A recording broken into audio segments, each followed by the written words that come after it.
అండి భక్తులందరికీ శ్రీకృష్ణ కథామృతానికి స్వాగతం. మనం ముందుగా ప్రేయర్ చేద్దాం. ఓం అజ్ఞానతిమిరాంధస్య జ్ఞానాంజనశలాకయా చక్షురున్మిలితం యేన తస్మై శ్రీగురవే నమః.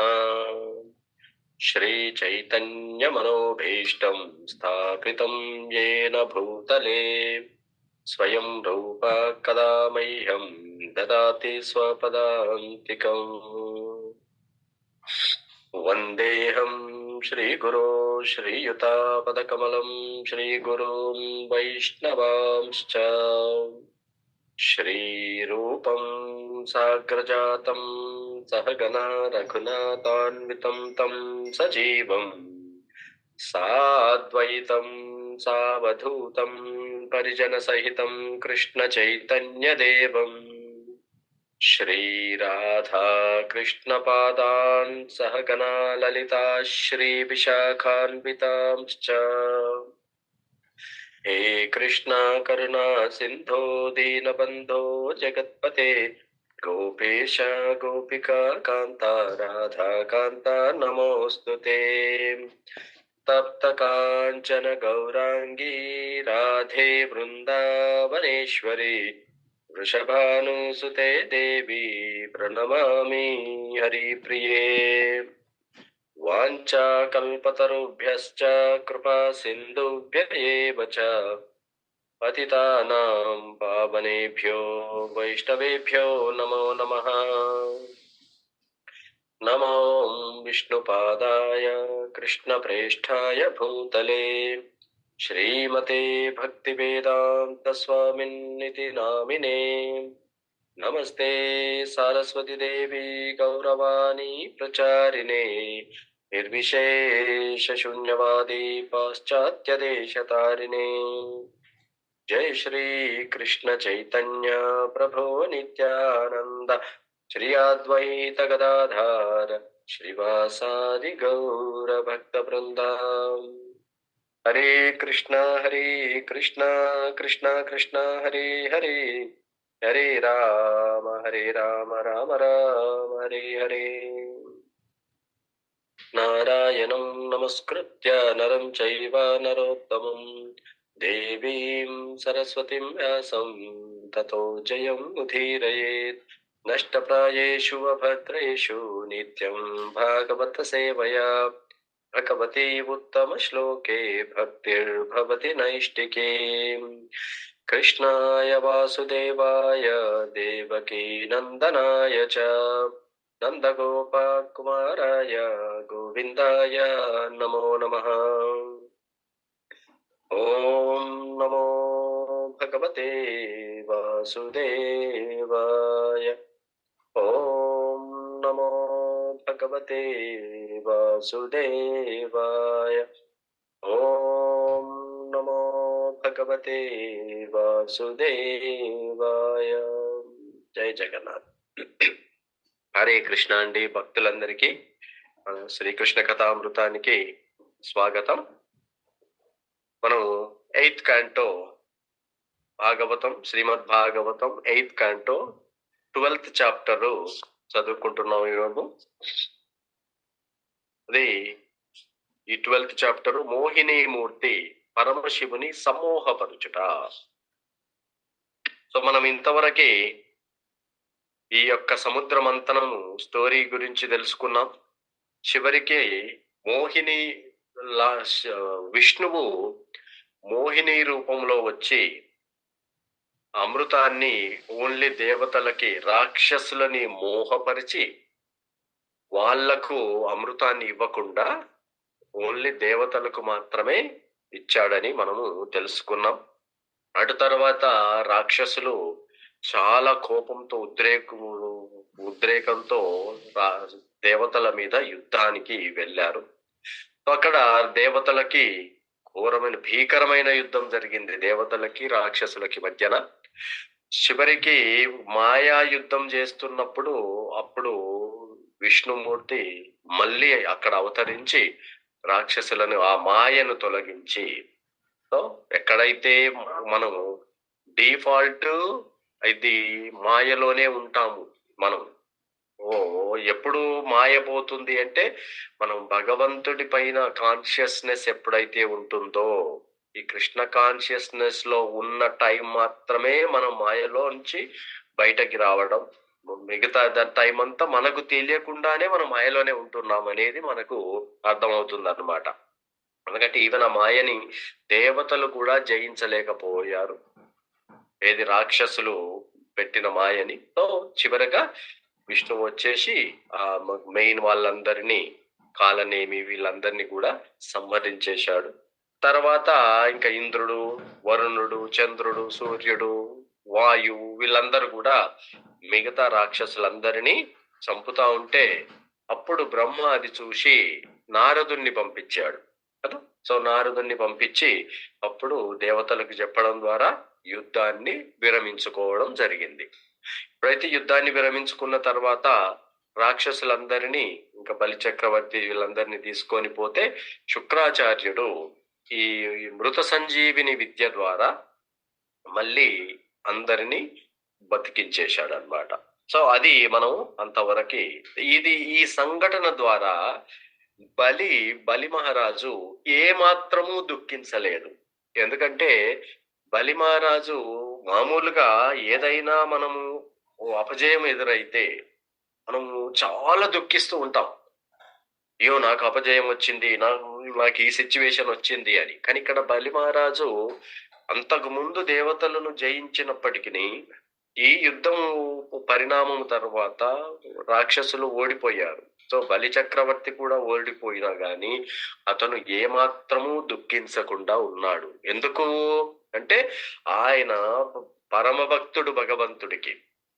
కాబట్టి భగవంతుడి కరుణ లేనిదే ఏది జరగదు, భగవంతుని ఆజ్ఞ లేనిదే ఏది జరగదు అని బలి చక్రవర్తికి తెలుసు. కాబట్టి ఆయన ఏ మాత్రము ఆయన దుఃఖించకపోవడం గమనార్థం అన్నమాట.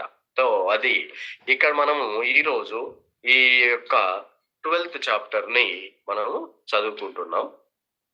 అది మోహిని మూర్తి ఏ విధంగా మరి పరమశివుడు ఈ మోహిని మూర్తిని చూడాలనుకోవడం, తర్వాత ఆ మూర్తిని చూసిన తర్వాత శివుడికి ఒకసారి కొద్దిగా అనిపిస్తూ ఉంటుందన్నమాట. ఎందుకంటే మోహిని మూర్తిగా విష్ణువు ఎప్పుడైతే వచ్చాడో దేవతలు వాళ్ళు మోహించబడలేదు. దేవతలు నార్మల్ గానే ఉన్నారు, కానీ రాక్షసులు మోహానికి గురి అయ్యారు. అంటే ఈ యొక్క భగవంతుడు ఆ స్త్రీ రూపంలో వచ్చినప్పుడు రాక్షసులలో ఈ యొక్క కామ ప్రేరణ ఎక్కువగా ఉంటుంది. అంటే మరి రాక్షసులు ఎలాగ ఉంటారు అంటే తన సుఖాన్ని మాత్రమే కోరుకునే క్వాలిటీ అన్నమాట రాక్షసులు. సో కాబట్టి ఆ క్వాలిటీ, ఆ గుణం ఉంది అంటే నేను నాది అనే నా ఆనందం మాత్రమే నేను చూసుకుంటాను అని అనుకుంటే అది కూడా అలాంటి వాళ్ళని ఈ మోహిని రూపము మనకు డిస్ట్రాక్ట్ చేసి అజిటేట్ చేస్తుంది అన్నమాట. సో మరి శివుడు కూడా అలా అనుకున్నప్పుడు శివుడు కూడా దానికి లోనవ్వడం గమనార్హం. అది మనము ఈ రోజు ఆ చాప్టర్ లో ఎందుకు శివుడు ఈ యొక్క మోహానికి లోనయ్యాడో కూడా మనం తెలుసుకుంటాం అన్నమాట.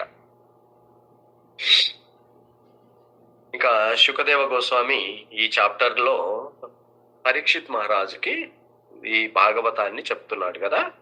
దేవదేవుడగు హరి నారీ రూపమున దానవులను సమ్మోహపరిచి దేవతలకు అమృతమును సగెను. ఈ లీలను వినినంతట వృషభవాహనుడగు శివుడు మధుసూదనుడు వసించు లోకమున కేగెను. భార్యయగు ఉమాదేవిని ప్రథమ గణములను గూడిన వాడై మహాదేవుడు ఆ రీతి భగవానుని నారీ రూపమును గాంచ అచ్చటకు వెడలెను.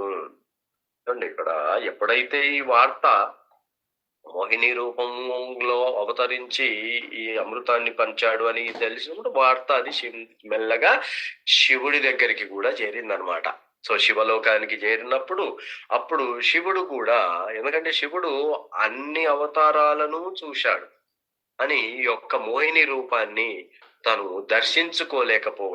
పోయాడనమాట. అందుకని ఆ రూపాన్ని దర్శించుకోవడం కోసము ఇక్కడికి ఈ మధుసూదనుడు ఉండే ఈ ప్లేస్ కి వచ్చిండనమాట. ఎవరు? తన ప్రథమ గణాలతో పాటు శ్రీ పార్వతిని, ఉమాదేవిని తీసుకొని, ఉమాదేవి అంటే మనకు తెలుసు కదా, మాయాదేవియే. తో ఆమెను తీసుకొని ఇక్కడికి చేరుకున్నాడనమాట. దేవదేవుడు శివుని, ఉమాదేవిని మిక్కిలి ఆదరముతో ఆహ్వానించెను. సుఖాసీనుడైన పిమ్మట శివుడు భగవానుని యథోచితముగా అర్చించి నవ్వుతూ ఇట్లు పలికెను.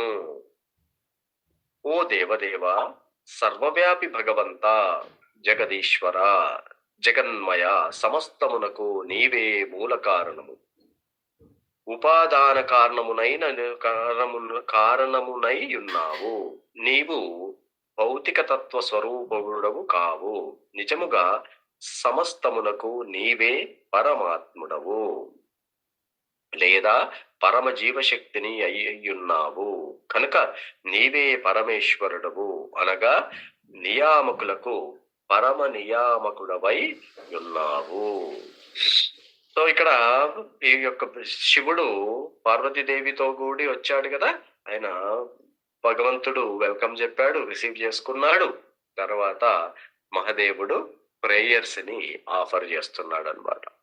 ఎవరి ప్రేయర్స్ చూసినా భగవంతుడు ఎప్పుడు కూడా సమస్తానికి మూల కారణమై ఉంటాడు.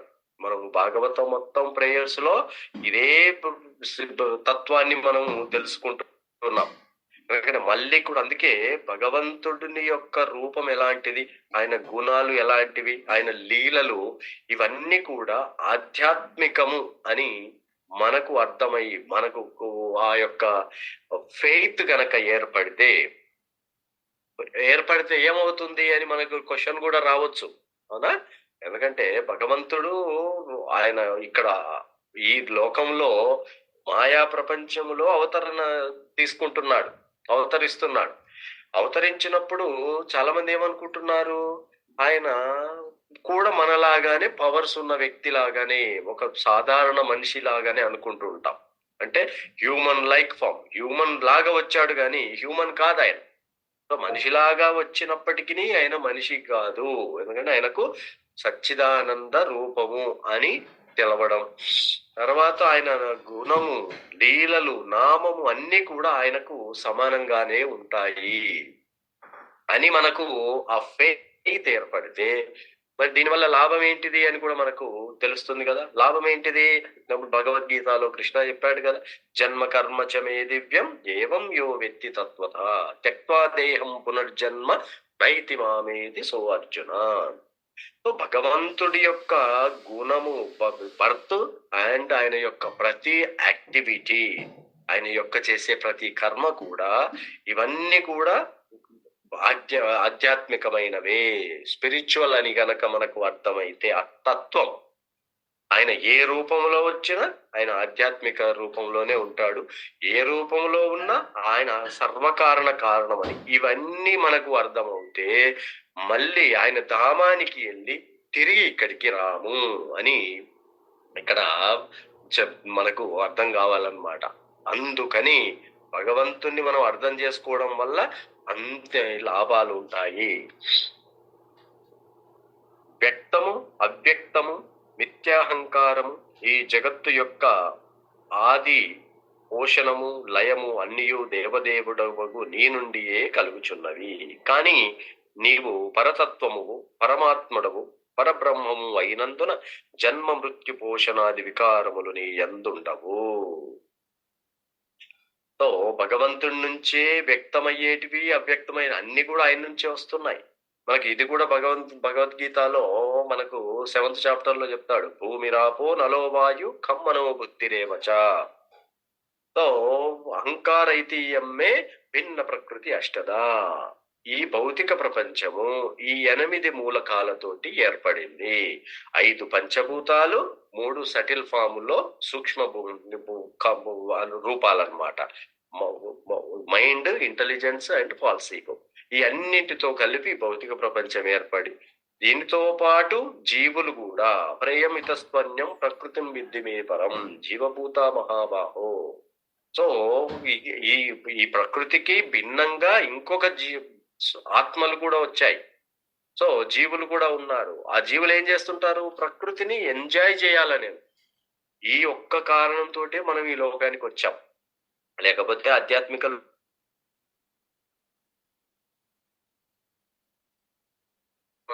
సపరేటు అని ఆయన పట్ల మనకి శత్రుత్వం ద్వారా ఇక్కడికి వచ్చాం. సో ఎప్పుడైతే ఆయన పట్ల మనకు శత్రుత్వం వచ్చేసిందో, ఇప్పుడు కొన్నిసార్లు మనకు భక్తుల పట్ల కూడా శత్రుత్వం వస్తుంది. కొన్ని పట్ల భక్తుల పట్ల శత్రుత్వం వచ్చింది అంటే, అసూయ ఇవన్నీ కలిగినాయి అంటే కూడా మనకు భగవంతుడి మీద కలిగినట్టే. ఎందుకంటే ఈ భక్తుడు నిరంతరం ఆ భగవంతుడి సేవ చేస్తున్నాడు కదా. మరి ఆ సేవ చేస్తున్నప్పుడు మనకు అనిపిస్తుంది, నేను భగవంతుడి మీద కాదు కదండి, ఈయన నా చుట్టుపక్కల ఉన్న ఆయన మీద అంటే, ఈయన మీద నీకు ఉంది అని అంటే అది భగవంతుడి మీద కూడా ఉన్నట్టే కదా. అందుకని మనము జాగ్రత్తగా ఉంటామన్నమాట. సో ఇది ఇక్కడ శివుడు విష్ణువుకి ప్రే చేస్తున్నాడు. మహోన్నతమగు జీవిత లక్ష్యమును సాధింపగోరువారు ఇంద్రియ భోగవాంఛల నుండి పూర్తిగా విడిపడిన వారులకు విశుద్ధ భక్తులు లేదా సాధు పురుషులు సదా నీ పాద పద్మ సేవలోనే నెలకొనుదురు. సో మహోన్నత ఇప్పుడు ఎవరైనా మానవ జీవితంలో ఎవరొస్తారు భక్తిలోకి అంటే వీళ్ళనమాట. ఎవరు? మహోన్నతమైనటువంటి లక్ష్యాన్ని సాధించాలి. నేను పుట్టింది ఇందుకేనా? ఇప్పుడు ప్రతి వ్యక్తికి లక్ష్యం ఉంటుంది, కానీ ఆ లక్ష్యము అది అతి అతి గొప్పదై ఉండాలి. సో ఫ్యామిలీని పొట్టను పోషించుకోవడం కూడా ఒక లక్ష్యమే. కొంతమందికి మనం చూస్తూ ఉంటాం, వాళ్ళకి ఏమి లేదు, సో తినడం తాగడం ఇంతవరకు ఉంటే చాలు, వాళ్ళ జీవితం చాలా హ్యాపీగా ఉన్నామండి అని అనుకుంటూ ఉంటారు. సో అది కూడా వాళ్ళ లక్ష్యమే. కానీ ఇక్కడ ఏం చెప్తున్నాడు? మహోన్నతమగు జీవిత లక్ష్యం ఉంటే తర్వాత ఆ మహోన్నతమైన లక్ష్యాన్ని సాధించాలి అంటే ఈ యొక్క ఇంద్రియాలను కంట్రోల్ చేయగలగాలన్నమాట. సో ఇలాంటి వాళ్ళు విశుద్ధ భక్తులుగా మనము పేర్కొంటాం. ఆ విశుద్ధ భక్తులు ఏం చేస్తుంటారు? నిరంతరము భగవంతుడి సేవలోనే ఉంటారు. సో ఇప్పుడు శివుడు కూడా భగవంతుడి యొక్క భక్తుడు. సో వైష్ణవానాం యథాశంభో పరమ భక్తుడు అన్నమాట మొట్టమొదటి. సో ఆయన కూడా ఏం చేస్తుంటాడు? ఆయన సేవలోనే ఉంటాడనమాట. సో దేవ నీవు పూర్ణుడవు, పరబ్రహ్మము, పూర్తిగా ఆధ్యాత్మిక స్వరూపుడవైనందున నీవు నిత్యుడవు, గుణరహితుడవు, దివ్యానంద పూర్ణుడవు అయ్యున్నావు. నిజముగా నీ యందు శోకమనిటి ప్రశ్నయే ఉదయించదు. నీవే పరమ కారణము అయినందున నీకు అన్యముగా ఏదియును అస్తిత్వమును కలిగి ఉండదు. ఒక భావనలో కార్యకారణములు వేర్వేరు కనుక వాని సంబంధమున మేము నీకు ఖిన్నులమై ఉన్నాము. సృష్టి స్థితి లయాలకు నీవే మూల కారణము. సకల జీవులకు నీవే వరదాయకుడము. ఎల్లరూ తమ కార్యములకు నీపైననే ఆధారపడు, కానీ నీవు సర్వదా స్వతంత్రుడవు. ఇప్పుడు మన భౌతిక ప్రపంచంలో చూస్తే ఒక కారణం అవుతుంది, దాని ఎఫెక్ట్ ఇంకొక దగ్గరగా ఉంటుంది. అంటే ఎందుకంటే మనం ఒకటి పని చేస్తుంటాము, దాని రిజల్ట్ ఒకటిగా వస్తుంది. కానీ భగవంతుడికి అలా ఉండదు. ఎందుకంటే మనం అంతా భగవంతుడి మీద ఆధారపడి ఉంటాం భౌతికమందు. కానీ భగవంతుడికి అది ఏంటిది? ఆయన సర్వదా స్వతంత్రులాగానే ఉంటాడనమాట. ఇది ఇట్లాంటిదే మనకు 9th చాప్టర్ లో కూడా భగవంతుడు చెప్తూ ఉంటాడు, అన్ని నాలోనే ఉంటాయి, నేను వాళ్ళలో ఉండను. మళ్ళీ రెండవదాసారి ఏం చెప్తాడు? నేను అందరిలో ఉంటాను, మళ్ళీ ఎవరు నాలో ఉండరు అంటాడు. సో ఇది రెండు అచింత్య భేద తత్వాన్ని మనకు ఇక్కడ చూపిస్తున్నాడు అనమాట. అలాంటి 2 శ్లోకాలు ఇక్కడ కూడా వచ్చేసినాయి. దేవా నీవే కార్యకారణమున స్వరూపమై ఉన్నావు కనుక రెండుగా గోచరించినను నీవు ఏకమే అయ్యున్నావు. ఆభరణముల యందలి స్వర్ణమునకు గనియందలి స్వర్ణమునకు భేదము లేనట్లుగా కార్యకారణములకు భేదము లేదు. అవి రెండును ఒకటే అయి ఉన్నవి. కేవలము అజ్ఞాన వశముననే జనులు భేదములను ద్వంద్వములను ఊహింతురు. నీవు భౌతిక కల్మష దూరుడవు. ఈ జగత్తు నీచే సృజింపబడినది. నీవు లేకుండా అస్తిత్వమును కలిగి ఉండజాలనిది కనుక నీ దివ్య గుణ కారణమే అయ్యున్నది. ఈ విధముగా బ్రహ్మ సత్యము జగత్మిథ్యనడి భావము నిర్వీర్యమైనది. నాకేం చెప్తున్నాడు? ఆ కారణము దాని ద్వారా ఎఫెక్ట్ రెండు వేరు అన్నాడు. ఇక్కడేమంటున్నాడు? ఆ రెండు కూడా ఒకటే. ఎందుకంటే భగవంతుడు సుప్రీం అబ్సల్యూట్ అన్నమాట. సో ఎప్పుడైతే సుప్రీం అబ్సల్యూట్ లో రెండు వేరువేరుగా ఏమీ ఉండవు. అది ఇక్కడ మనకు చెప్తున్నాడు. అంటే ఇది భగవంతుడు అచింత్య భేదాభేద తత్వము. ఆయన ఒకటి మరియు సపరేటు. అంటే జీవులతో పోల్చినప్పుడు మనము చాలా మంది ఏమంటారు? అహం బ్రహ్మాస్మి, నేను కూడా భగవంతున్నే అవుతాను అని కొంతమంది అది చెప్తూ ఉంటారు. కానీ ఎస్, ఒక రకంగా గుణాల్లో ప్రతి జీవుడు సమానం అని, కానీ క్వాంటిటీలో at the same time different కూడా. ఎందుకంటే మనము చిన్న బంగారపు ముక్కను బంగారపు గనితో పోల్చలేము. గుణాలు ఎట్లున్నాయంటే సేమ్ ఉన్నాయి, కానీ మళ్ళీ క్వాంటిటీ సైజు చూస్తే అదేమో కొండ, ఇదేమో చిన్న అణువు అన్నమాట. సో అది ఇక్కడ ఎక్స్ప్లెయిన్ చేస్తున్నాడు. నిరాకారవాదులకు వేదాంతులు నిన్ను నిరాకార బ్రహ్మముగా తలుతురు. మీమాంసకులు నిన్ను ధర్మమనియు, సాంఖ్యతత్వవేత్తలు నిన్ను ప్రకృతి పురుషులకు పరమైనట్టి వాడు దేవతలకును నియామకుడైన వాడునగు పరమ పురుషునిగాను భావింతురు. పంచరాత్రమనడి భక్తియోగ విధానమును అనుసరించు వారను నిన్ను నవవిధ శక్తియుతునిగా భావింతురు. పతంజలి అనుయాయులకు పతంజలి తత్వవేత్తలు నిన్ను సమానాధిక్యములు లేనట్టి పరమ స్వతంత్ర పురుషుడని తలుతురు. సో ఇప్పుడు మరి ఇలాంటి భగవంతుణ్ణి ఒక్కొక్కరు ఒక్కొక్క రకంగా తలుస్తూ ఉంటారు. ఎందుకంటే వాళ్ళదు తీసుకున్న సాధన యోగాన్ని బట్టి, మార్గాన్ని బట్టి వాళ్ళు డిఫరెంట్ గా అనుకుంటూ ఉంటారు. అదేమి తప్పుగా. కానీ నిజానికి ఈ అందరిలో ఇప్పుడు నిరాకారవాదులు ఏమనుకుంటుంటారు? ఆయన నిరాకార బ్రహ్మము, ఆయనకు రూపం లేదు, గుణాలు లేవు, ఏది లేదు అని నిర్గుణుడు నిరాకారుడు అని అనుకుంటూ ఉంటారు. అట్లాగే కొంతమంది భగవంతుడే ధర్మం అని అనుకునే వాళ్ళు కూడా ఉన్నారు. తర్వాత ఈ సాంఖ్యాత్మవేత్తలు ఏమంటుంటారు? ఇవందరికీ పరమైనటువంటి వాడిని ఒక్కొక్కరు ఒక్కొక్క రకంగా అనుకుంటుంటారు. కానీ ఈ వీళ్ళలో ఎవరైతే నారద పంచరాత్ర విధి విధానాన్ని అనుసరించే భక్తులు మాత్రము, వాళ్ళు మాత్రము భక్తులు, ఆయనను భగవంతుడని అనుకుంటారనమాట. సో ఇక్కడ శుకదేవ గోస్వామి అదే చెప్తున్నాడు. అందరూ అన్ని రకాలుగా అనుకున్నా గాని ఏదైతే భక్తుడుగా అనుకున్నారో వాళ్ళు బెటర్ పొజిషన్ లో ఉంటారు. ఎందుకంటే వాళ్ళు నిరంతరము నవవిధ భక్తులతో నవ విధాలుగా భగవంతుణ్ణి వర్షిప్ చేస్తూ ఉంటారన్నమాట. హే ప్రభు, దేవతాశ్రేష్ఠునిగా పరిగణింపబడు నేను బ్రహ్మదేవుడు మరీచాది మహర్షులు సత్వగుణముచే ఆవిర్భవించిన వారము. అయినను మేము నీ మాయచే మోహితులమై ఈ సృష్టి ఏమిటో ఎరగజాలకున్నాము. మా పరిస్థితి ఇట్లుండగా రజస్తమో గుణయుతులకు దైత్యమత్యాది జీవులను గురించి వేరుగా తెలుపునది ఏమున్నది? సో ఇక్కడ భగవంతుడిని గురించి మనకు తెలుసుకోవాలి అంటే ఎవరు తెలుసుకుంటారు అంటే, ఇక్కడ విష్ణువు మహేశ్వరుడు వీళ్ళే తెలుసు, కృష్ణ బ్రహ్మ మహేశ్వరుడు వీళ్ళే తెలుసుకోలేకపోతున్నారు.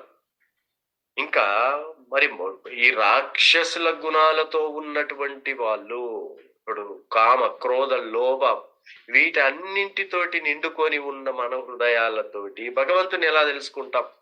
సో ఇదంతా లేకపోతే అప్పుడు మనం భగవంతుణ్ణి తెలుసుకుంటాము అని చెప్తున్నాడు అనమాట.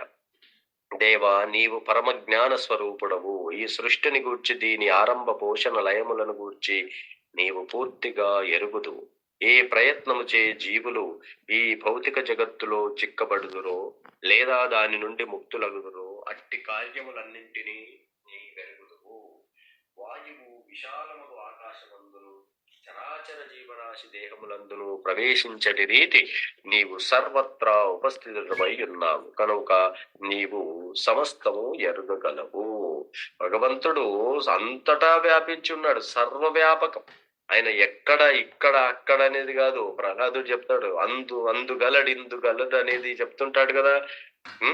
ఎక్కడైనా ఉంటాడు, అన్నీ కూడా తెలుస్తాయి. సర్వగత, ఆయన అన్నీ తెలుస్తాయి. ఏది మన యొక్క పాస్ట్, ప్రజెంట్, ఫ్యూచర్ కూడా అన్ని జీవులది కూడా ఆయనకు తెలుస్తుంది అని శివుడు చెప్తున్నాడు అన్నమాట.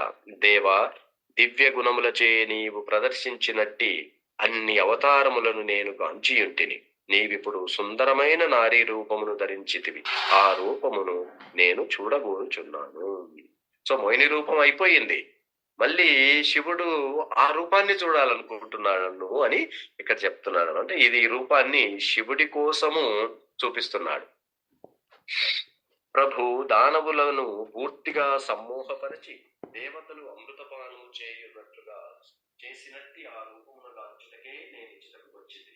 ఆ మోహిని మూర్తి రూపమును చూడ నేను మిక్కిలి కుతూహలముతో ఉన్నాను అని శివుడు ఎప్పుడైతే ప్రార్థన చేశాడో విష్ణువుకి, ఇక్కడ శుకదేవ గోస్వామి ఇంకా పర్థం చెప్తున్నాడు. శూలపానీయకు శివుడు ఆ విధముగా అభ్యర్థించిన పిమ్మట విష్ణు భగవానుడు గంభీరముగా నవ్వి అతనికి ఇట్లు సమాధానం ఒసగెను. దానవులు అమృత కలశమును హరించినప్పుడు వారిని సమ్మోహితులను చేసి మోసగించి తద్వారా దేవతల కార్యమును సిద్ధింపజేయుటకు నేను సుందరమైన నారీ రూపమును ధరించి తిని. ఓ దేవతాశ్రేష్ఠుడా, కాముకులగు వారు మిగుల కొనియాడడి నా యొక్క ఆ రూపమును నీకిప్పుడు చూపించదను. నీవు ఆ రూపమును నన్ను చూడగోరినందున దానిని నీ సమక్షమున ప్రకటించదను. సో అది చెప్తున్నాడు అనమాట. ఎందుకంటే ఏమంటున్నాడు, నేను రాక్షసులని సమ్మోహపరచడం కోసము ఈ మోహిని రూపాన్ని నేను తీసుకున్నాను. మరి ఈ మోహిని రూపము అంటే ఒక స్త్రీ రూపాన్ని చూసినప్పుడు మామూలుగా అయితే ఎవరిలో ఈ కోరికలు కలుగుతాయి? ఒక అందమైన స్త్రీని చూసినప్పుడు, మనం సినిమాలు కింద చూసినప్పుడు నేను ఆ హీరోయిన్ నా ఫేవరెట్ ఇదే అనేసి వాళ్ళని చూసినప్పుడు ప్రతి ఒక్కరికి కూడా కామం అనేది కలుగుతుందన్నమాట. సో మరి అలాంటి రాక్షస మెంటాలిటీ అంటే ఈ లస్ట్ ఎవరిలో అయితే ఎక్కువ ఉంటుంది? రాక్షసుల్లోనే ఎక్కువ ఉంటుంది. సో స్త్రీని చూసినప్పుడు ఆ భావాలు కలుగుతూ ఉంటాయి. కానీ ఇక్కడ ఇప్పుడు శివుడు ఏమనుకోవచ్చండి? శివుడు ఎందుకంటే అందరూ ఎజిటేట్ అయ్యారు, కానీ నేను ఇప్పుడు దేవతలకు కంటే కూడా భిన్నంగా ఉంటాడు శివుడు. ఎందుకంటే మాయాదేవే శివుడి భార్య, ఉమాదేవి మాయాదేవి. మరి ఆ మాయాదేవి యొక్క ఆమె అట్రాక్ట్ అవ్వడు శివుడు. సో మరి ఎందుకంటే మాయకు కూడా లోనవ్వకుండా ఉన్నటువంటి వాడే కదా. అందుకే శివుడు ఇప్పుడు జీవులందరూ మాయకు లోనవుతుంటారు, రైట్? మరి జీవతత్వం అంతా మాయకు లోనవుతుంది. మరి శివుడు మాత్రం విష్ణు భక్తులు కూడా మాయకు లోనవ్వరు. నిజానికి శుద్ధ భక్తులు, శుద్ధ భక్తులు ఏం చేస్తారు? వాళ్ళు ఏది జరుగుతున్నా, మనకు హరిదాస్ ఠాకూర్ని చూశాం, మాయాదేవే వచ్చేసి ఆయనను డిస్టర్బ్ చేయాలనుకున్నా గానీ నీతో నాకు పని లేదని చెప్పి పంపిస్తాడు అన్నమాట. సో శుద్ధ భక్తుల స్థితి అలాంటిది. ఇక్కడ శివుడు కూడా ఈ యొక్క జీవులకు భిన్నంగా మాయను భార్యగా కట్టుకున్నప్పటికీ ఆమె దానికి లోన్ అవ్వకుండా అంత కంట్రోల్డ్ గా ఉంటాడనమాట. కాబట్టి ఆయన శివతత్వ టోటల్ గా డిఫరెంట్ గా ఉంటుంది. సో శివుడికి అట్లా అనిపించవచ్చు, కానీ విష్ణువు ఎట్లా ఉంటాడు? కృష్ణ ఆయన రూపాన్ని, శివుణ్ణి కూడా మోహించేటువంటి రూపాన్ని చూపిస్తాడనమాట. విష్ణు భగవానుడు ఆ రీతిగా పలికి వెంటనే అంతర్హితుడయ్యను. ఎందుకంటే కొంచెం శివుడికి అనిపించింది, నేను దేవతలే అవ్వలేదు, మాయకు లోనవ్వలేదు అంటే నేను డెఫినెట్ గా అవ్వను అని అనుకుంటున్నాడు. సో అక్కడి నుంచి మాయమైపోయాడు. అతని కొరకు అన్ని వైపులా పరికించుచు శివుడు ఉమా సమేతుడై అచటనే ఉండిపోయెను. అటు పిమ్మట ఎర్రని చిగురుటాకులు నానా విధములగు పుష్పములు కలిగినట్టి వృక్షములతో నిండిన సుందరమైన అరణ్యమున శివుడు కందుక క్రీడాసక్తయ్యున్నట్టి ఒక సౌందర్యవతిని గాంచెను. మెరియుచున్న వస్త్రముచే కప్పబడిన ఆమె నితంబములు మేఖలములతో శోభించుచుండెను. సో విష్ణు భగవంతుడు అక్కడ డిసపియర్ అయిపోయాడు, ఒక అరణ్యంలో ప్రత్యక్షమై ఒక స్త్రీ రూపంలో కనిపిస్తున్నాడు. ఇంకా శివుడికి అది వెతుకుతూ ఈమెను చూశాడనమాట. విష్ణువు కోసం వెతుకుతున్నాడు, ఈయన కనపడింది. క్రీడలో కందుకము క్రింద పడుచు పైకి ఎగురుచుండుట చేత ఆమె స్తనములు చలించుచుండను. ఎర్రని పగడముల వంటి ఆమె కోమలమగు పాదములను అటు నిటు చరించినప్పుడు స్తన భారము చేతను పుష్పహార భారము చేతను ఆమె సన్నని నడుము అడుగున భగ్నమగుచున్నట్లుగా నుండెను. ఆమె ముఖము విశాలములు సుందరములు చంచలములునైన కన్నులతో శోభించుచుండెను. ఆమె చేతి నుండి కందుకము అటు నిటు ఎగిరినప్పుడు దానితో పాటుగా ఆ నయనములు చరించుచుండెను. ప్రకాశమానములైన కర్ణకుండలములు నీలి వర్ణకాంతితో ఆమె కపోలములను సుశోభితముగా వింపగా ముఖముపై చెదిరిన ముంగురులు ఆమె సౌందర్యమును ఇనుబడింపజేసెను. కందుకముతో క్రీడించినప్పుడు ఆమె కట్టిన వస్త్రమును వదులయ్యను, జుట్టు ముడి వీడిపోయెను. అప్పుడు ఆమె తన అందమైన వామకరముచే జుట్టు ముడి వేయుటకు ప్రయత్నించుచు కుడి చేతితో కందుకమును కొట్టుచు క్రీడింపసాగెను. అది ఎంత ఆకర్షణీయముగా నుండెనగా భగవానుడు తన మాయచే ఈ రీతిగా ఎల్లరను మోహింపజేసెను. సో ఈ మోహిని రూపము అందాన్ని ఇక్కడ వర్ణిస్తున్నాడు అనమాట. ఆ అందము చేత ఎవరైనా కానీ ఆ కామానికి లోబడాల్సిందే. ఈవెన్ శివుడు మన్మథుడు వచ్చినప్పుడు ఆయన వలలోనే పడలేదు. సో మాయా వలలో పడలేదు, అక్కడ పడలేదు. కానీ ఇక్కడ ఈమె కోసం ఈమె అందాన్ని చూస్తూ అలా ఉన్నాడనమాట.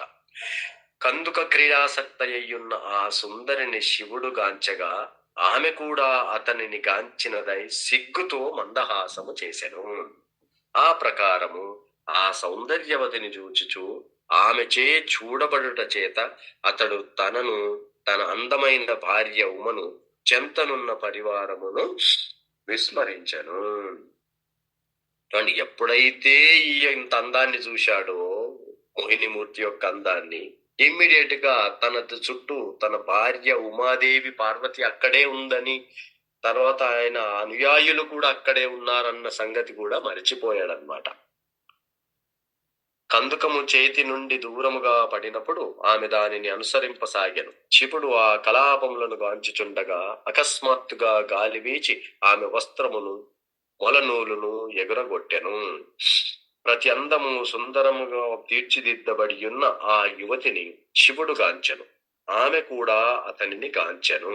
అందువలన తన పట్ల ఆ సుందరి ఆకర్షితమైనదని తలిచిన వాడై భవుడు ఆమె ఎడ మిగుల ఆసక్తుడయ్యను. అయితే శివుడు ఆమెను చూస్తున్నాడు. ఈ గాలి వీస్తున్నప్పుడు ఆమె అందము అంతకంతకు పెరుగుతూ ఉంటుంది. అది చూసినప్పుడు ఆ మోహిని కూడా శివుణ్ణి ఒక ఓరకంటగా చూస్తుంది అనమాట. చూసినప్పుడు ఇమ్మీడియట్ గా శివుడికి ఏమనిపించింది, నా పట్ల ఆమెకు ఆసక్తి ఉంది అని అనుకొని శివుడు కూడా తన పట్ల మోహితుడైపోయాడు. కామేచ్ఛ వలన ఆ యువతిచే వివేకము హరింపబడిన శివుడు ఎంత మోహగ్రస్తుడయ్యనగా భవాని గాంచుచుండగానే ఆమె దరిచేయుటకు అతడు ఏమాత్రము జంకలేదు. అని ఎప్పుడైతే మోహానికి లోనవుతామో ఇంకా ఏదాన్ని లెక్క చేయం. సో శివుడు కూడా పక్కనే భవాని ఉంది, అది మర్చిపోయి ఆమె దగ్గరికి చేరుకోవాలని ప్రయత్నిస్తున్నాడు. అప్పటికి నగ్నముగానున్న ఆ సుందరి శివుడు తన వైపుకి వచ్చుటను గాంచి మిక్కిలి సిగ్గుపడెను. ఆ విధముగా ఆమె నవ్వుచున్నదై చెట్ల మధ్య దాగుకొని ఒక చోట నిలువనిదయ్యను. సో తప్పించుకొని అలా వెళ్తూ ఉందన్నమాట. ఇంద్రియములు వ్యాకుల పడగా కామవశుడైన శివుడు ఆడ ఏనుగును అనుసరించుచు మగ ఏనుగు వలె ఆమెను అనుసరించెను.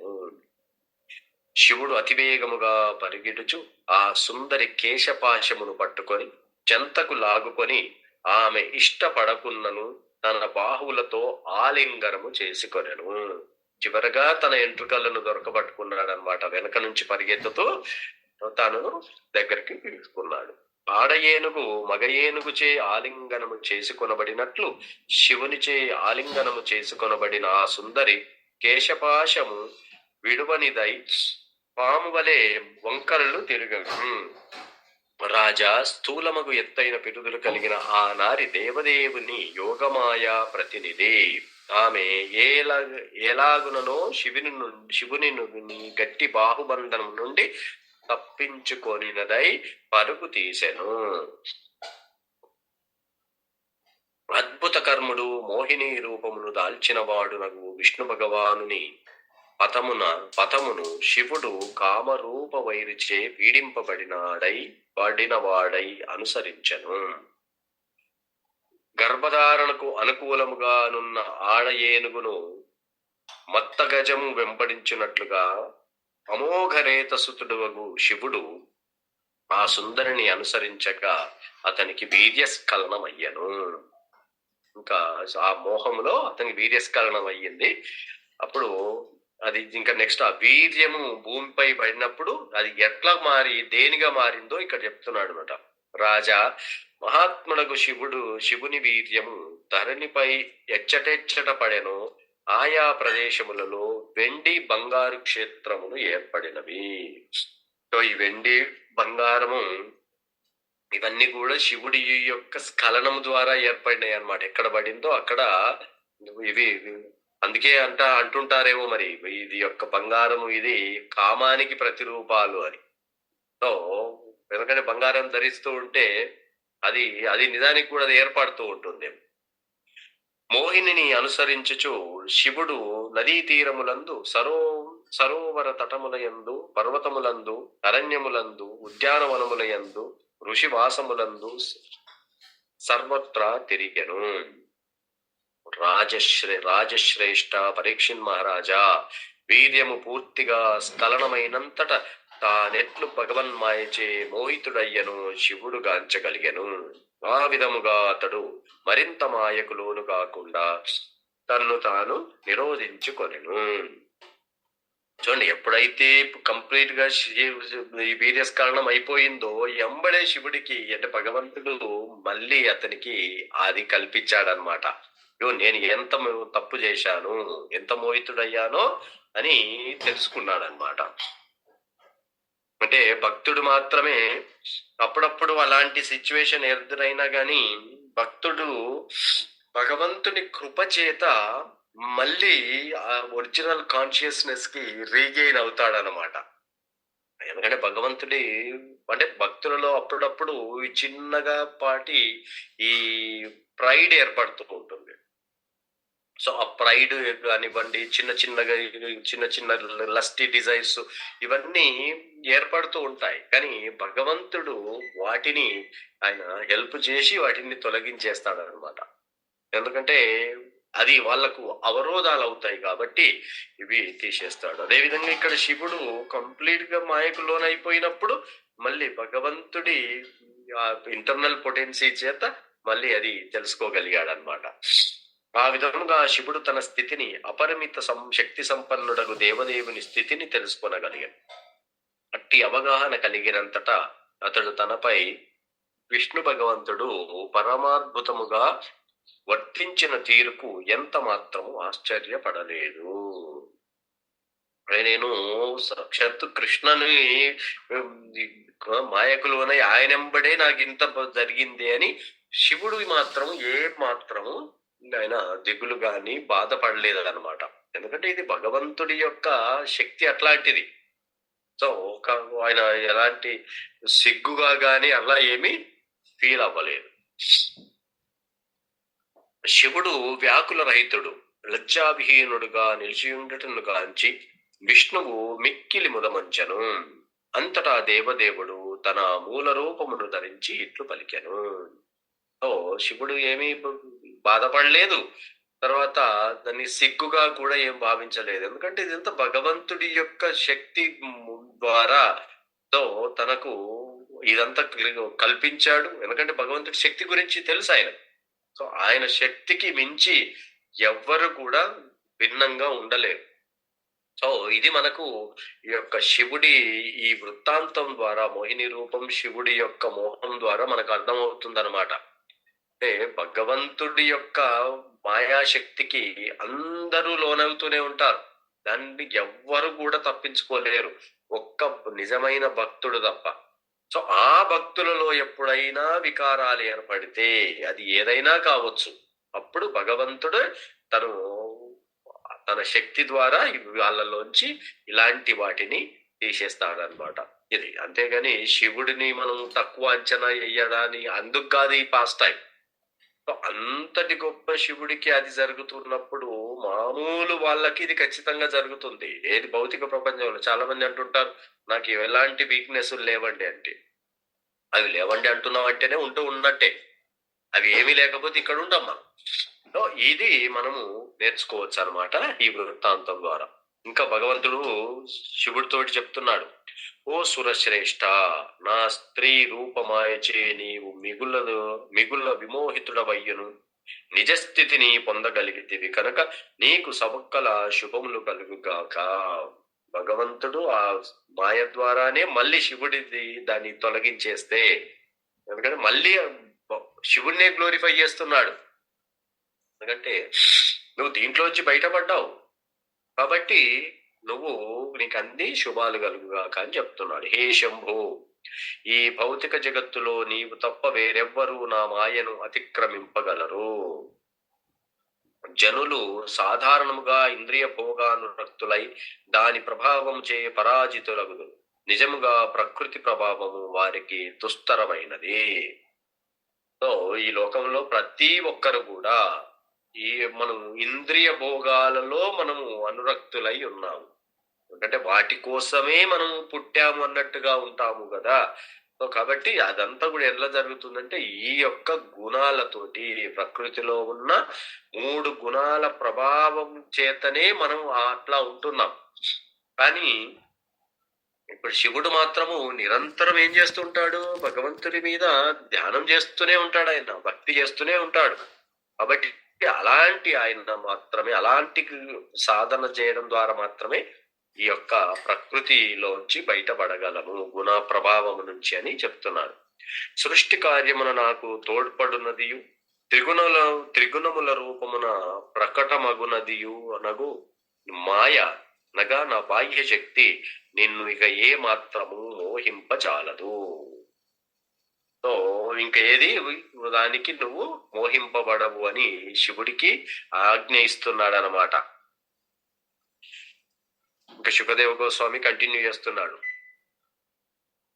రాజా శ్రీవత్సాంకుడకు భగవాన్ చే ఆ విధముగా ప్రశంసింపబడిన వాడై శివుడు అతనికి ప్రదక్షిణము కావించి పిమ్మట అతని అనుమతిని గైకొని పార్శ్వదులను కూడి తన నిలయమగు కైలాసమునకు పోయెను. ఓ భరత వంశజ,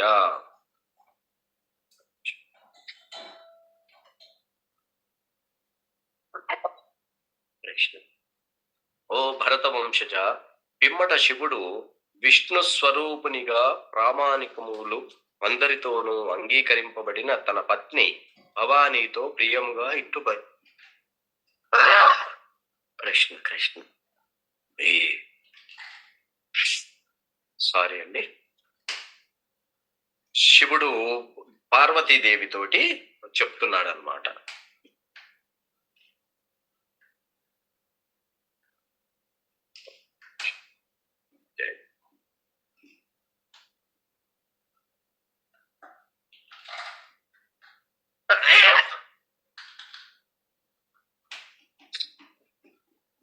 దేవి జన్మరహితుడు ఎల్లరకు ప్రభువునైన దేవదేవుని మాయను ఇప్పుడు గాంచితివి కదా. నేను అతని అంశావతారములలో ప్రధానుడనై అయినను అతని మాయచే మోహితుడనైతిని. ఇక పూర్తిగా మాయాధీనులైన ఇతరులను గూర్చి వేరుగా తెలుపునదేమున్నది ప్రశ్న. సో ఇక్కడ శివుడు ఏం చెప్తున్నాడు? పార్వతీదేవితోటి మాట్లాడుతున్నాడు అన్నమాట. అంటే ఇక్కడ ఏం జరిగిందో అన్ని చూసినావు. నేను ఆయన అంశావతారాన్ని, వన్ ఆఫ్ ద గుణావతారం. సో గుణావతారాన్ని అయినప్పటికీ ఆయన యొక్క మాయకు, అంటే బాహ్య శక్తి ఉంది కదా లోనైనా, కానీ ఇంకా పూర్తిగా మాయలోనే ఉన్న వాళ్ళ పరిస్థితి ఇక్కడ ఎక్స్ట్రా వేరేగా చెప్పాల్సిన పనేముంది అని పార్వతీదేవితోటి చెప్తున్నాడు. 1000 సంవత్సరముల యోగమును పూర్తి చేసినంతటా నేనెవ్వరిని ధ్యానించి తినని నీవు అడిగియుంటివి. ఎవ్వని యందు కాలము ప్రవేశింపజాలదో, ఎవ్వనిని వేదములు ఎరగజాలవో, భక్తి పరమ పురుషుడు ఇతడే. సో ఎప్పుడు పార్వతీదేవి అడుగుతా ఉంటుంది శివుణ్ణి, నువ్వు ఎవరి మీద ధ్యానం చేస్తూ ఉంటావు అని అడుగుతుంటావు కదా, నేను ఈయననే ఆయన అని చెప్తున్నాడు అన్నమాట. శుకదేవ గోస్వామి కన్క్లూజన్ ఇస్తున్నాడు. రాజా, క్షీరసాగర మంతనకై తన వీపు మీద మహాపర్వతమును మోసిన వాడే శార్ఞధ్వనుడని తెలియబడు ఈ దేవదేవుడు, అతని మహావిక్రమము నేనిప్పుడు నీకు వివరించి తిని. సో ఇప్పుడు శుకదేవ గోస్వామి మొత్తం నీకు పరీక్షిత్ మహారాజుకి ఈ యొక్క క్షీరసాగర మంతనము, తర్వాత మోహిని అవతారము, వీటన్నింటి గురించి నేను నీకు కంక్లూడ్ చేసినానని చెబుతూ ఆ ఫలశ్రుతి కూడా చెప్తున్నాడు అన్నమాట. ఈ క్షీరసాగర మంతన వృత్తాంతమును నిరంతరము శ్రవణము చేయుట లేదా కీర్తించుట చేసే మనుజుని ప్రయత్నములెన్నడును నిష్ఫలములు కావు. నిజమునకు భగవన్ మహిమలను కీర్తించుటయే ఈ భౌతిక జగత్తునందలి సమస్త క్లేశములను నశింపజేయుటకు ఏకైక సాధనము. ఇక్కడ ఏం చెప్తున్నాడు? ఈ యొక్క క్షీరసాగర మంతన ఈ వృత్తాంతాన్ని నిరంతరము ఎల్లవేళలా ఎవరైతే వింటూ ఉంటారో, ఎవరైతే దీన్ని కీర్తిస్తూ ఉంటారో, వాళ్ళు చేసే ప్రతి ప్రయత్నం కూడా ఎప్పుడు నిష్ఫలం అవ్వదు. అంతేకాకుండా ఈ యొక్క భగవంతుడి యొక్క మహిమలకు సంబంధించిన ఈ భాగవత కథలు ఈ కథల ద్వారా మాత్రమే ఈ భౌతిక జగత్తులోని సమస్త క్లేశాలని, అంటే ఎన్నో అవరోధాలని, కష్టాలని నశింపజేయటకు ఏకైక సాధనం ఏంటిది అంటే ఈ యొక్క భగవంతుడి కథలను వినడము ద్వారానే అవుతాయి. చూడండి, ఏది చేసినా గాని మనకు పాపం పెరిగేదే గాని మరి పాపాన్ని పోగొట్టేది ఏందయ్యా అంటే ఈ యొక్క భగవంతుడి కథలను వినడము, వాటిని చెప్పడం ద్వారా మాత్రమే అవుతాయి అని చెప్తున్నాడు. కపట యువతీ రూపమును ధరించిన వాడై దానవులను సమ్మోహపరిచిన భగవానుడు క్షీరసాగర మథనము వలన ఉత్పన్నమైనట్టి అమృతమును తన భక్తులకు దేవతలకు పంచను. భక్తుల సమస్త కోరికలను తీర్చునట్టి ఆ దేవదేవునికి నా వందనములు. సో ఈ విధంగా భగవంతుడు యొక్క యువతీ రూపాన్ని ధరించి వాళ్ళను సమ్మోహపరిచి దాంట్లో వచ్చిన అమృతాన్ని దేవతలకు పంచేసి యొక్క భక్తుల కోరికలను కూడా, ఈ వృత్తాంతాలు వినడం ద్వారా భక్తుల కోరికలు కూడా తీరిపోతూ ఉంటాయి. ఎందుకంటే భక్తులకు ఉన్నది ఏకైక పని ఈ భగవంతుడి యొక్క లీలలని స్మరిస్తూ ఉండడమే అన్నమాట. దీంతో మనకు 12th చాప్టర్ అయిపోయిందండి.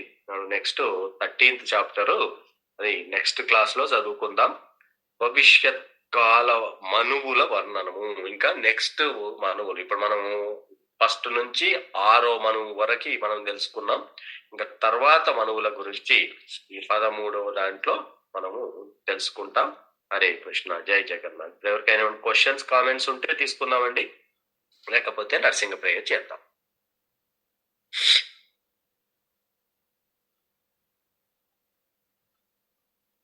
హరే కృష్ణ చంద్రవంశీ ప్రభు, ధన్యవాద ప్రణామం. హరే కృష్ణ ప్రభుజీ, ధన్యవాద ప్రణామం ప్రభు.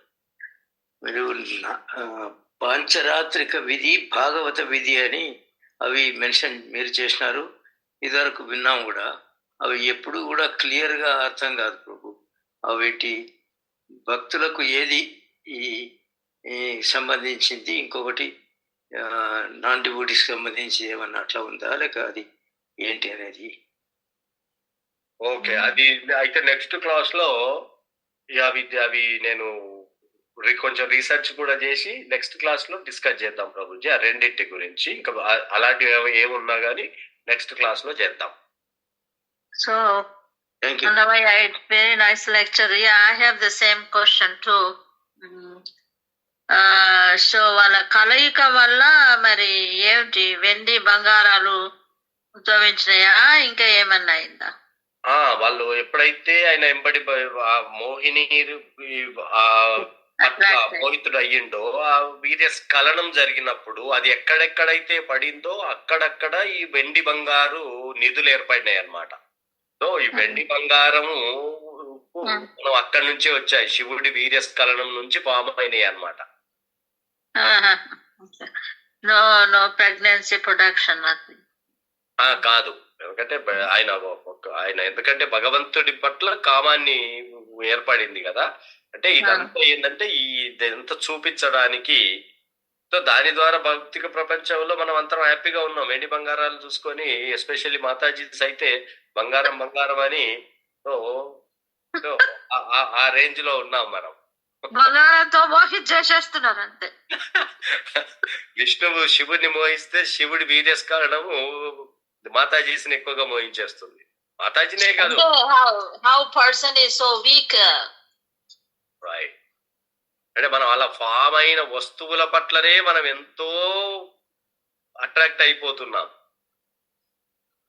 సో అందుకే భగవంతుడు ఓన్లీ భక్తులు మాత్రమే ఈ వృత్తాంతం ద్వారా తెలుసుకోవాల్సింది ఏంటంటే, మనం భక్తులు మాత్రమే దీంట్లోంచి బయటపడగలం, ఇంకా వేరేది ఏ మార్గము లేదు.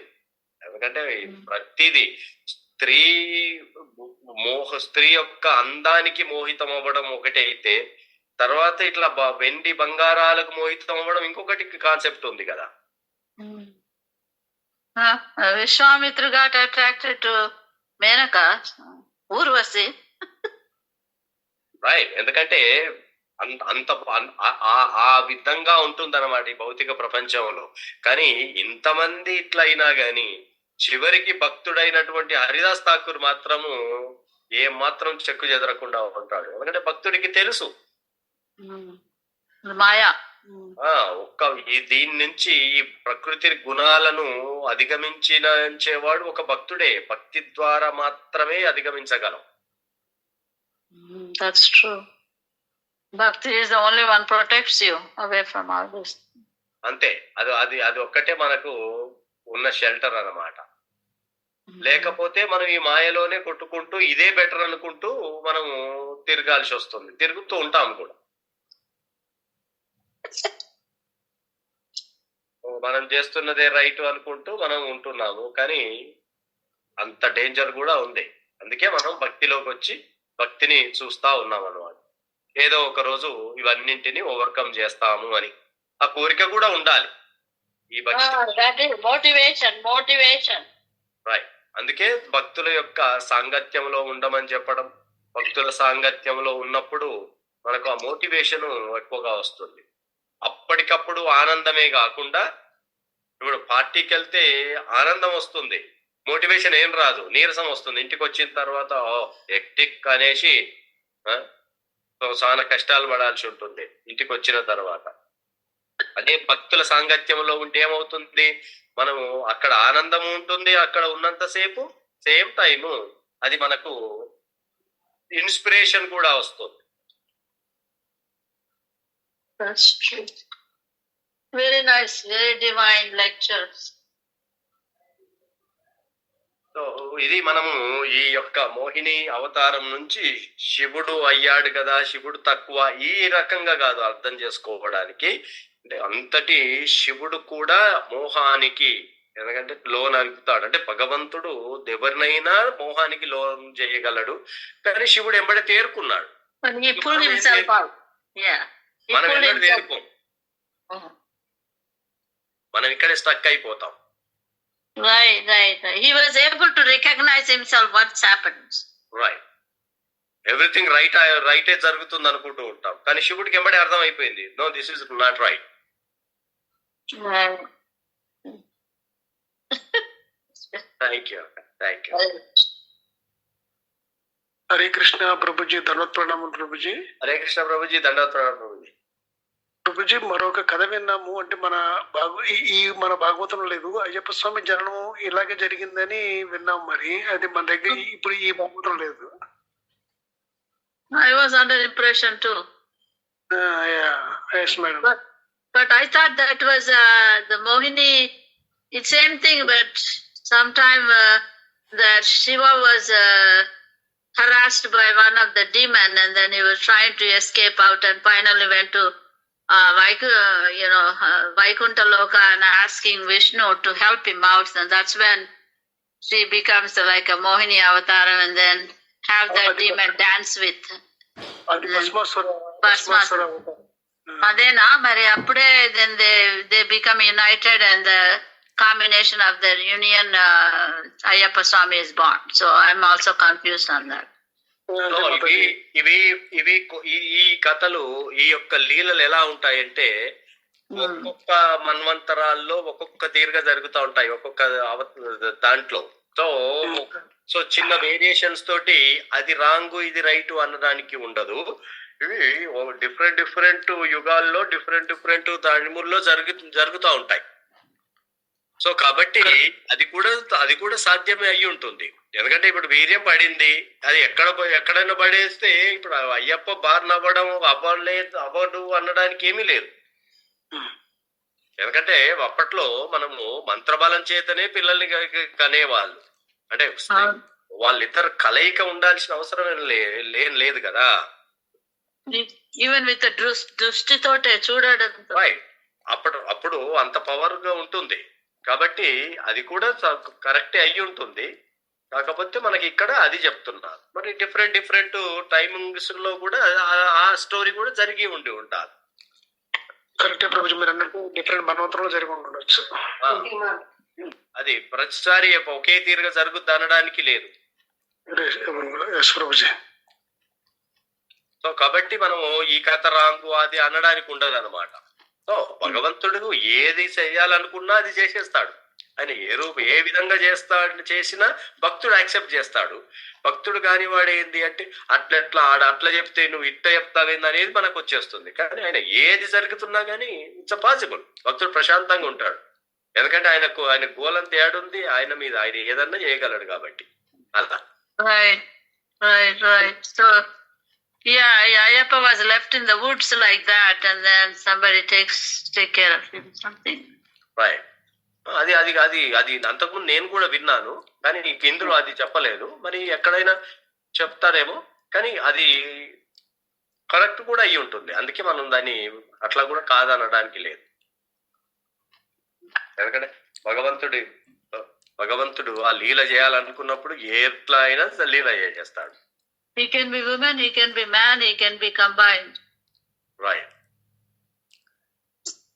సో అయ్యప్ప అవసరం ఉండి ఉంటుంది ఏదో ఒక యుగంలో.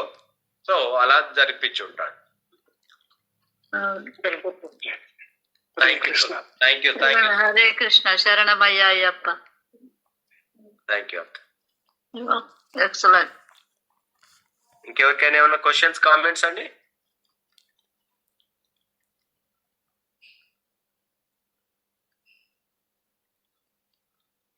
ఇంకేం క్వశ్చన్స్ లేకపోతే ఈరోజు నర్సింగ్ ప్రేయర్ ఎవరిది ఉందో చేద్దాం.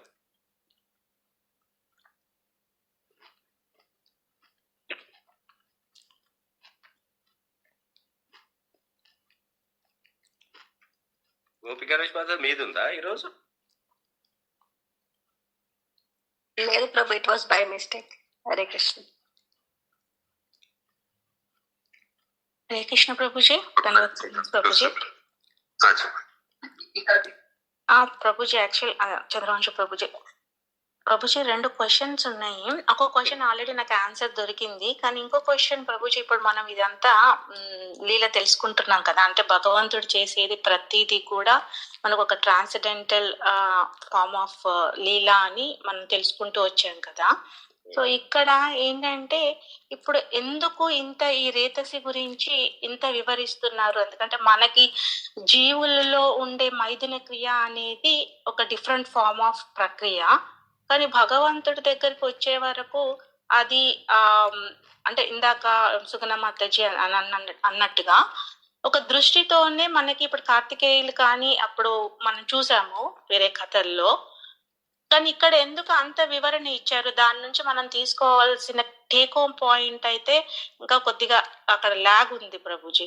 సో అది ఏమైనా, ఎందుకంటే ఇక్కడ ఒక స్త్రీ అంటే ఇప్పుడు భౌతిక ప్రపంచంలో ఇప్పుడు ఒకసారి ఆ భగవంతుడిది వదిలేస్తే, ఈరోజు భౌతిక ప్రపంచంలో ఒక స్త్రీ కనపడితే ఎవరికి అట్రాక్ట్ అవుతున్నారు? మనం ఎవరికి అట్రాక్ట్ అవుతాము? యూజువల్ గా అందంగా ఇప్పుడు సినిమా హీరోయిన్స్ చూస్తూ ఉంటాం, ఉండి వాళ్ళకి ఫ్యాన్స్ అయిపోవడం, వాళ్ళను ఆరాధన కూడా చేస్తూ ఉంటాం మనం. ఎందుకంటే ఆ యొక్క అందానికే మనము పడిపోతూ ఉన్నాం. సో అంటే ఇది డిఫరెంట్ జీవులు. కొంతమంది ఇంకా ఎక్కడో లో దానికే పడిపోతారు, కొంతమంది కొంచెం బెటర్ అందానికి పడిపోతారు, కొంతమంది ఇంకా సినిమా హీరోయిన్లకు అందానికి పడిపోతూ ఉంటారు. సో అట్లా డిఫరెంట్ లెవెల్స్ ఆఫ్ పీపుల్ ఎలాగైతే పడిపోతుంటారో, ఈవెన్ బ్రహ్మ మోహానికి లోన్ అవుతారు. అంటే ఈ యొక్క మోహానికి ఎలా లోన్ అవుతూ ఉంటాము? మరి శివుడులో మోహానికి లోన్ అవ్వాలి అంటే ఆ వర్ణన అంత, శివుడు పడడం అంటే ఓకే మామూలుగా అనిపిస్తుంది, ఓకే పడిపోయాడు అని, అట్లా కాదు. అంటే ఆ భగవంతుడు ఆ మోహిని రూపం ఎంత అందంగా ఉండి ఉంటుందో చూడండి. అంటే ఆ రూపాన్ని కూడా, అందుకే భగవంతుడు ఒక స్మైల్ ఇస్తాడు ఆ రూపాన్ని చూపించే ముందే. మనకి ఒక శ్లోకాలు నవ్వుతాడు అనమాట. ఎందుకు నవ్వుతున్నాడు అంటే భగవంతుడికి తెలుసు శివుడు కూడా మొహానికి లోనవుతాడు. సో శివుడు కూడా లోనయ్యేటువంటి ఆ బాహ్య శక్తి అంత పవర్ఫుల్ అనమాట. అంటే అల్టిమేట్ గా మనకి ఏంటంటే ఈ బాహ్య శక్తి ఈ యొక్క భౌతిక ప్రపంచంలో మనం బయటపడడం అనేది ఇంపాసిబుల్ అనేది చూపించడానికి. ఏ మార్గంలో మనము ఇక్కడ స్టక్ అయిపోవాల్సిందే, ఎవరైనా దీంట్లోంచి దుర్గం. సో ఈ దీంట్లోంచి మనము బయటపడలేం కదా. సో అది చూపిస్తున్నాడు అనమాట. దానికి బయటపడాలంటే మార్గం ఏంది? అందుకే ఫలశ్రుతులు ఏర్పాటు ఈ కథలన్నీ మనం వింటూ ఉండాలి. సో ఇది భగవన్ మాయ ఇలా ఉంటుంది అని తెలిసినప్పుడు, అందుకే చూడండి మనకు ఏదైనా తెలిసినప్పుడు జ్ఞానంతో ఉన్నవాడు ఎక్కువగా సఫర్ అవ్వడు. ఎందుకు జరుగుతుందో తెలుసుకోగలడు కాబట్టి. ఈ జ్ఞానము లేని వాడు ఏం చేస్తాడు అంటే చిన్నదానికి కూడా ఎక్కువగా పానిక్ అయిపోతూ ఉంటాం. మనం నిజ జీవితంలో మనం ఎజిటేట్ అవుతా ఉంటాం. చిన్న దానికి ఎజిటేట్ అవుతున్నాం అంటే ఆ మోడ్ పనిచేస్తున్నట్టు అనమాట. ఆ మోడు సత్వగుణం పనిచేసినప్పుడు మనకు డిఫరెంట్ గా ఉంటుంది. సో అల్టిమేట్ గా భగవంతుడు దీంట్లోంచి ఎలా బయటపడాలి, ఎంతటి గొప్పవాడైనా ఇందులోంచి దీని మాయకు ఎఫెక్ట్ అవ్వాల్సిందే. కాబట్టి మనకు తీసుకోవాల్సిన మార్గం ఏంటిదంటే ఓన్లీ భక్తి మార్గమే అని చూపించడం కోసం ఇదంతా వర్ణన ఇస్తున్నారు మనకి. సో డిఫరెంట్ లెవెల్స్ లోంచి మనం అర్థం చేసుకుంటూ వస్తే, తమో గుణంలో ఉన్న వాళ్ళు ఆనందం ఏముంటుంది, ఎక్కడ వాళ్ళు మాయలో పడిపోతున్నారు, రజోగుణంలో వాళ్ళు పడతారు, ఈవెన్ సత్వగుణంలో వాళ్ళు కూడా పడుతున్నారు, ఈవెన్ బియాండ్ ఉన్న వాళ్ళు కూడా మాయలకు లోనవుతూ ఉంటారు. ఇన్ని జరిగితే మరి అంతటి యాక్చువల్ గా రకంగా చూస్తే ఇది రాజమౌళి సినిమా లెక్క అనిపిస్తుంది నాకు. రాజమౌళి సినిమాల్లో ఏం చేస్తుంటాడు, విలన్స్ ని చాలా పవర్ఫుల్ గా చూపిస్తాడు, ఫైనల్ గా హీరో విలన్ ని ఓడిస్తాడు. అంటే అర్థమైంది, మనం విలన్ ని ఇంత గొప్పగా చూపించాడేంది అనుకుంటూ ఉంటాం, కానీ ఎందుకు చూపించాడు అంటే అంతటి పవర్ఫుల్ లోని కూడా చంపేసేస్తాడు అనమాట. ఈగ చంపినట్టు ఉంటుంది. అంత పెద్ద విలన్ కూడా ఈగ చంపేస్తుంది కదా. సో ఆ యాంగిల్లో అర్థం చేసుకోవాలన్నమాట మనం. అప్పుడు మనకు ఓహో మనం ఇంత దాంట్లోంచి మనం బయటపడాలి అంటే మళ్ళీ అక్కడ భగవంతుడు మార్గాన్ని చెప్తున్నాడు. సో ఆ భక్తి చేసినప్పుడు మాత్రమే మనము దీంట్లోంచి బయటపడతాం, లేకపోతే ఇంపాసిబుల్. హోప్ దిస్ హెల్ప్ అవుతుందేమో Mataji. Yes Prabhuji, thank you Prabhuji. ఇది మనం ఎక్కడ అనుకోవడానికి ఏమి లేదు. ఇదంతా ఆయన సృష్టి ఎంత కాంప్లెక్స్ గా క్రియేట్ చేశాడు అన్నదానికి మనం చూసుకోవడానికి ఇదంతా.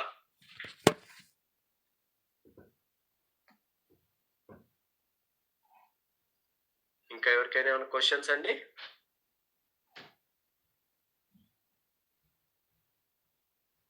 సో ప్రభుజీ ఈరోజు ఎవరు నరసింహ ప్రేయర్? ఈరోజు శోభారాణి మాతాజీ, మాతాజీ లేరు. నెక్స్ట్ రేపటి వాళ్ళు ఉన్నారు ఎవరన్నా? దీపికా దివ్య ఉంది రేపు.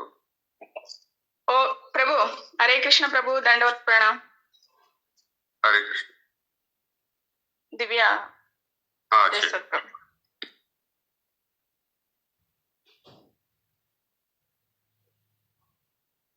హరే కృష్ణ ప్రభుజీ, దండవత్ ప్రణామ్.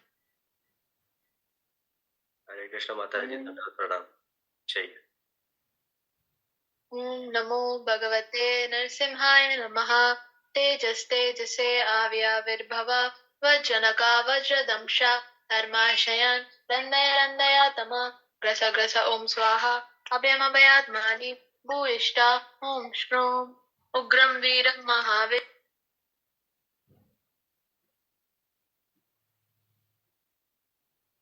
మ్యూట్ లోకి వెళ్ళిపోయినావమ్మా. హరే కృష్ణ ప్రభు. చెప్పు. ఉగ్రం వీరం మహావిష్ణుం జ్వలంతం సర్వతోముఖం నరసింహం భీష్మనం భద్రం మృత్యోర్నమామ్యహం. నమస్తే నరసింహాయ, నమస్తే నరసింహాయ.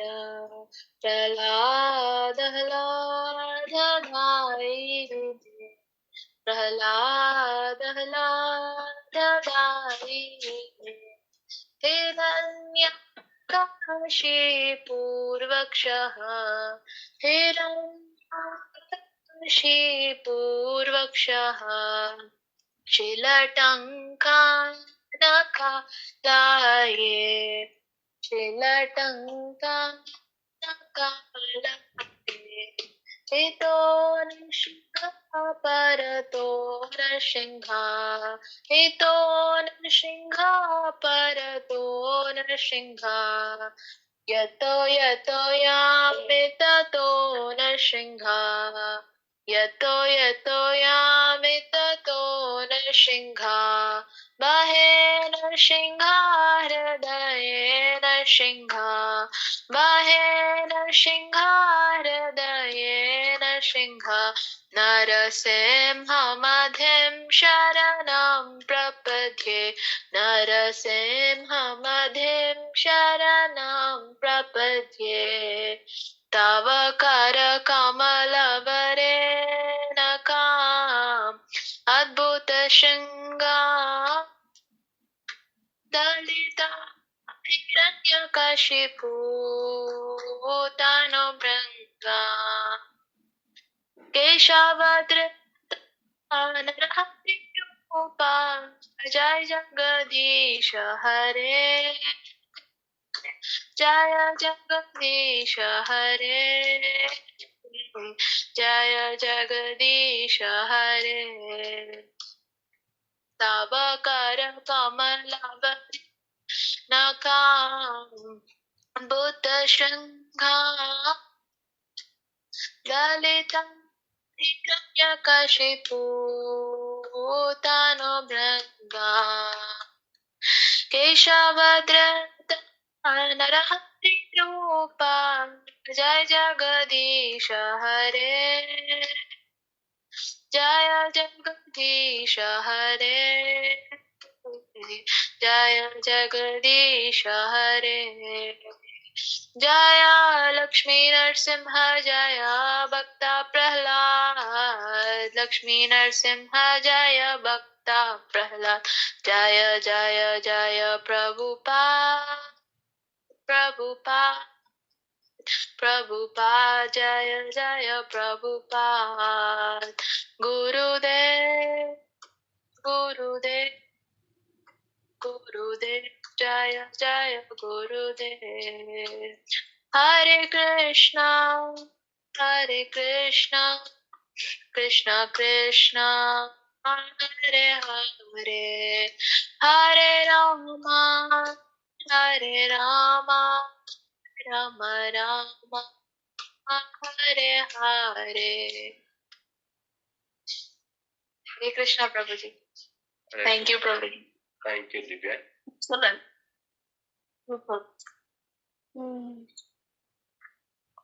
ప్రభుజీ ఏంటి చేద్దామా?